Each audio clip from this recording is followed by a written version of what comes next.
గారు ఈరోజు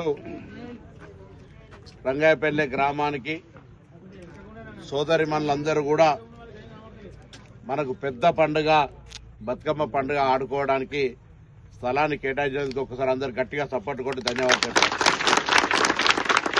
సర్పంచ్ రజనీ గారు ఇవాళ ఈ గ్రామానికి సంబంధించి మరి తన సొంత స్థలానికి సంబంధించి కొని ఇక్కడ ఈ గ్రామ మహిళలకు అందరికీ ఉపయోగంగా ఉండాలని మరి స్థలాన్ని కేటాయించడం జరిగింది.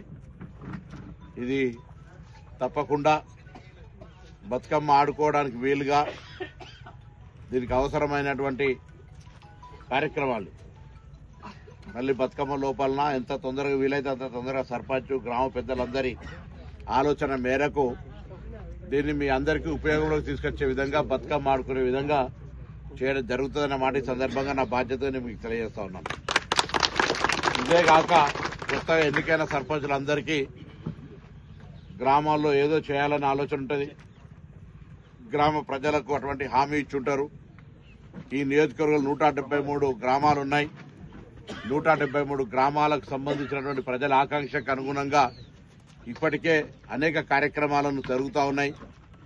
తప్పకుండా మీ గ్రామాలకు సంబంధించి కూడా కొత్తగా ఎన్నికైన సర్పంచుల యొక్క ప్రతిపాదనలు త్వరలోనే మండల స్థాయి సర్పంచులు జిల్లా అధికారులందరినీ పిలిచి మిమ్మల్ని అందరూ కూడా మరొకసారి మండల సమావేశం పెట్టుకొని సన్మానం చేసుకొని మీ ద్వారా గ్రామంలో ఉన్నటువంటి ముఖ్య సమస్యలు ఏమేమి ఉన్నాయో తెలుసుకొని వాటిని పరిష్కరించే విధంగా చర్యలు తీసుకుందాం. కానీ ముందుగా ఈ మండల సర్పంచులందరినీ కోరుతా ఉన్నా, రాబోయేది ఎండాకాలం, త్రాగునీటి పరంగా ఏ ఇబ్బందులు లేకుండా మొదటి ప్రాధాన్యతగా త్రాగునీటి సమస్యలు ఏమైనా ఉంటే వెంటనే లిఖితపూర్వకంగా నాకు కాగితం ఇవ్వండి.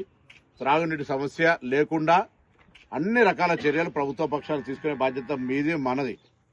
కాబట్టి ప్రాథమికంగా రాబోయే ఎండాకాలం, ఎందుకంటే జనవరి అయిపోయింది, మీరు ఇచ్చే ప్రతిపాదనలు కార్యరూపం దాల్చాలంటే ఫిబ్రవరి మార్చి వస్తుంది. మార్చి నుంచి ఎండలు తీవ్రంగా కొడతాయి. ఇప్పుడు చూసినాం, మొన్న మొట్టమొదటిసారి చలి చాలా ఏళ్ల తర్వాత 3-4 నెలలు కంటిన్యూగా చలి కొట్టేది.